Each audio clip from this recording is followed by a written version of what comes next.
그러면 내셔널리그로 넘어가 보겠습니다. 내셔널리그에서는 저희가 가장 주목하는 팀이죠. 샌프란시스코 감독부터 알아볼 텐데 토니 바이텔로 대학 출신 감독이 선임이 됐어요. 이번 감독 영상의 하이라이트입니다. 사실 이 바이텔로를 얘기하기 위해서 감독 영상을 찍었다고 해도 과언이 아닐 만큼 가장 화제가 된 영입이었죠. 테네시 대학을 대학 강호로 끌어올린 감독입니다. 1978년생으로 47세 내년 시즌을 맞이하게 되고요. 2002년부터 대학에서 코치 경력이 시작이 됐고 2018년부터 지난 시즌까지 테네시 대학 감독을 하면서 2024년에는 테네시 대학 최초의 컬리지 월드시리즈 우승까지 만들어낸 감독인데 대학 야구 감독답게 굉장히 열정적인 스타일로 알려져 있어요. 케플러의 냄새가 납니다.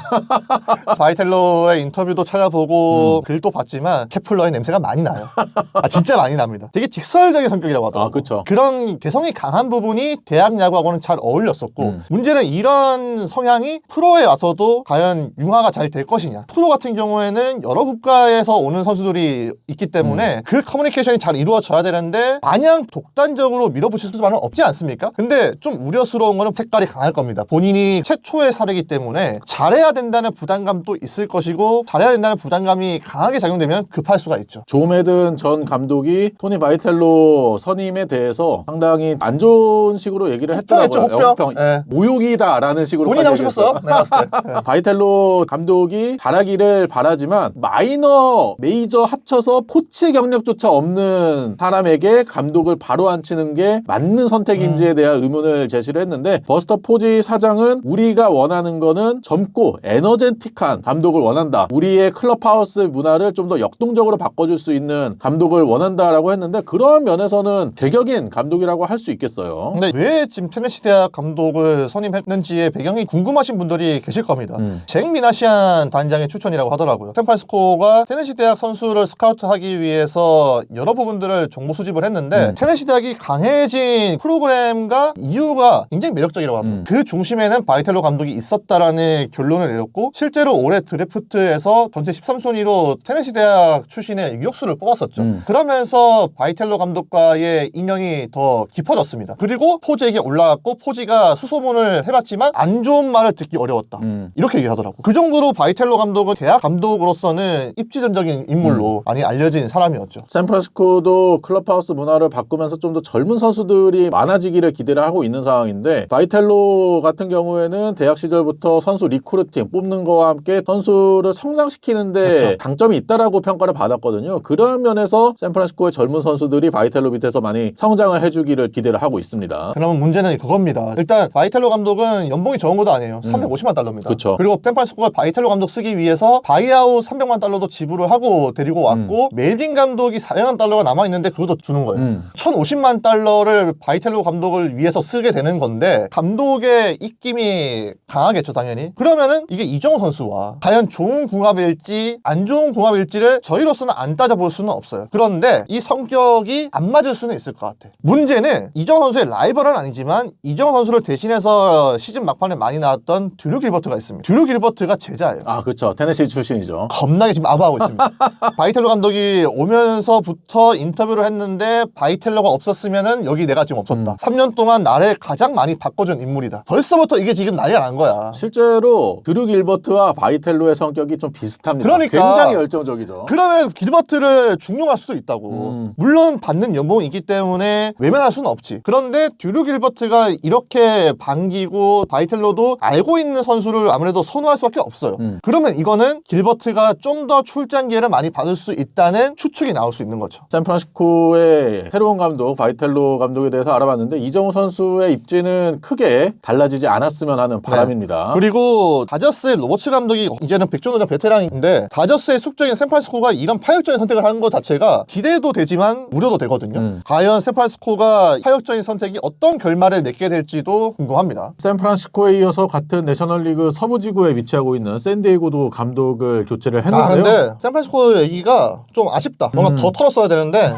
분량 문제 때문에 다음에 또 기회가 되면 바이텔로에 대해서 좀 더 소개를 하겠습니다. 그러면 샌디에고로 이어가서 샌디에고는 크랙 스탠먼 과거 메이저리그 불펜 투수 출신의 감독을 선임을 했습니다. 워낙 유명한 선수였었고 또 한 번의 의외의 선택이었죠. 샌디에고도 감독 후보로 엘버트 폴스가 여기서 또 이름이 나오고요. 투수 코치인 루벤 니에블라도 니에블라도 후보에 있었고 과거 샌디에고에서 뛰었던 포수였죠. 닉 헌들리도 후보에 있었는데 이러한 후보들을 제치고 크랙 스탠먼이 감독이 됐고요. 사실 처음에는 스탠먼이 감독 면접을 할 때 인터뷰어로 같이 면접을 봤다고 하는데 프렐러 사장이 크랙 스탠먼이 샌디에고 조직에서 오랫동안 있고 하다 보니까 신뢰가 쌓여 있었고 그러한 면을 또 높게 평가해서 결국 크랙 스탠먼을 깜짝 발탁을 했습니다. 저는 결국에는 플레어 사장이 샌디에고를 본인의 입맛대로 꾸려가기 위한 발판이라고 봅니다. 앤디 그린, 팅글러 뭐 이런 초보 감독들을 선임했을 때부터 플레어 사장은 이 샌디에고를 본인의 계획대로 이끌기를 바랬던 인물인데 실트 감독이 번아웃 때문에 은퇴를 선언했던 부분도 석연치 않은 부분이 있고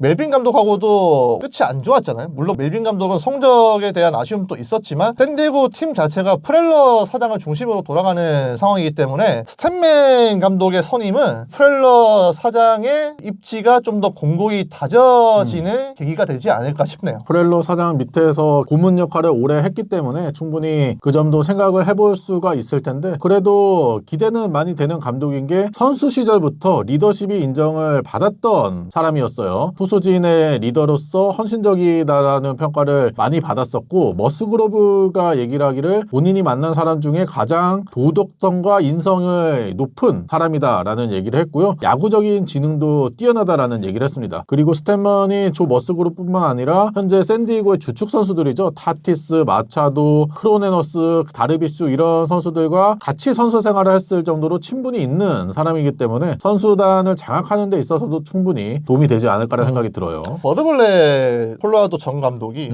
투수 출신이었잖아요. 투수 출신의 블랙 감독이 워낙 안 좋았기 때문에 당분간은 메이저리그에서 투수 출신 감독이 설 자리가 있을까 싶었는데 생각보다는 또 빠르게 투수 출신 감독이 탄생을 했고 그 바톤을 이어받게 됐는데 본인은 불펜 투수로 많이 뛰었기 때문에 투수 교체 타이밍을 자기만의 관점으로 많이 지켜봤다. 현대야구에서는 불펜 교체를 중요한 덕목으로 생각을 하기 때문에 아마 그런 부분에서 차별을 줄 수 있지 않을까 기대를 하더라고요. 근데 샌디에고는 선수들의 개성이 강하기 때문에 강한 인물이 오길 바랬었고 그런 측면에서 헌들리라든지 푸얼스가 좀 더 적격이지 않았나 싶은데 앞서 말씀드린 것처럼 플레어 사장이 본인이 컨트롤하기 쉬운 인물을 선택했다는 그 느낌은 지울 수가 없습니다. 지금 현재 메이저리그에서 유일하게 투수 출신 감독인데 그래도 불펜 운영은 초보 감독에게는 항상 부담스러운 상황이잖아요. 그러다 보니까 감독 후보였던 루벤 니에블라 투수 코치를 그대로 연임을 시키면서 스탠먼을 도와주게 하려고 하고 있더라고요. 물론 선수 경험도 있고 메이저리그에서 잔뼈가 굵은 그렇죠. 사람이긴 하지만 감독은 처음이다 보니까 코칭 스태프들의 도움을 많이 받아야 될 것으로 보입니다. 다음은 지구를 옮겨서 내셔널리그 동부지구 워싱턴으로 넘어가고 아니 있습니다. 근데 감독이 진짜 많았겠네. 그러니까요. 하다 보니까 이거 분량 30분 나오겠는데.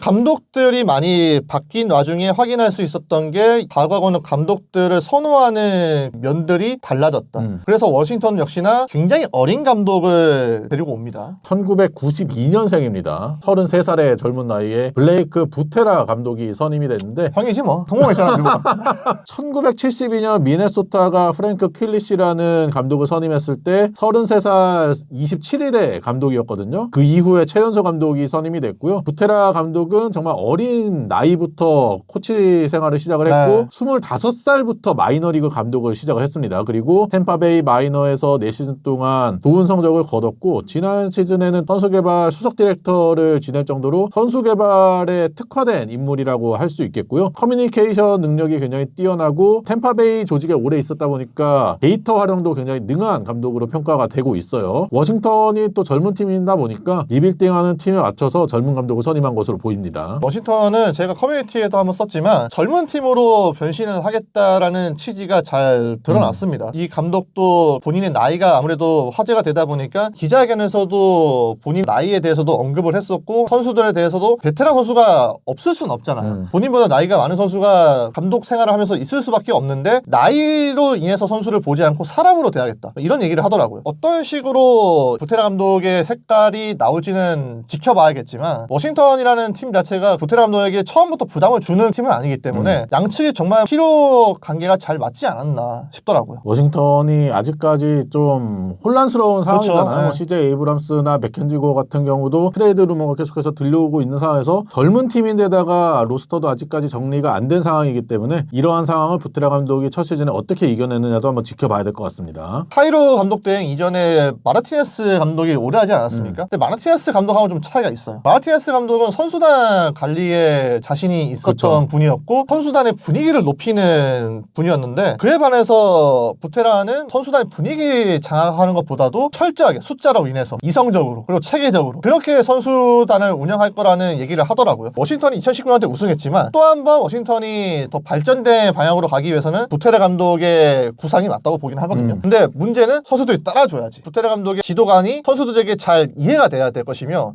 에이브람스 중요할 겁니다. 쉽지 않죠. 진짜 중요할 겁니다. 선수들의 개인적인 문제도 잘 컨트롤할 수 있을지를 지켜보셔야 되지 않을까 싶습니다. 이 밖에 감독이 바뀐 팀이 애틀랜타는 패스! 그 전에 한번 얘기를 했으니까 네, 저희가 또 다른 영상으로 찍었기 때문에 와이스 감독에 대해서는 지난 애틀랜타 영상을 참조해 주세요. 그리고 콜로라도도 조던 셰이퍼 감독 대행이 감독직을 그대로 받았습니다. 클린터들이 될 수도 있다라는 추측을 많이 했었는데 셰이퍼 감독을 그대로 가면서 콜로라도에서 오랫동안 있었던 사람에게 그대로 기회를 주는 모습이었어요. 여전히 리빌딩의 과정 중에 있는 팀이기 때문에 지난 시즌에 그래도 팀을 잘 이끌었던 감독 대행에게 정식 감독 자리를 주는 거는 맞다고 봤고 아무래도 리빌딩의 끝이 아직까지 안 보이지 않습니까? 물론 컨텐더로 가기 위해서는 좀 더 유능한 감독이 필요하겠지만 지금은 콜로라도의 팀 사정을 잘 파악하고 있는 인물이 적합하다고 보기 때문에 셰퍼 감독이 정식 감독으로 선임된 거는 좋은 결정이라고 봤습니다.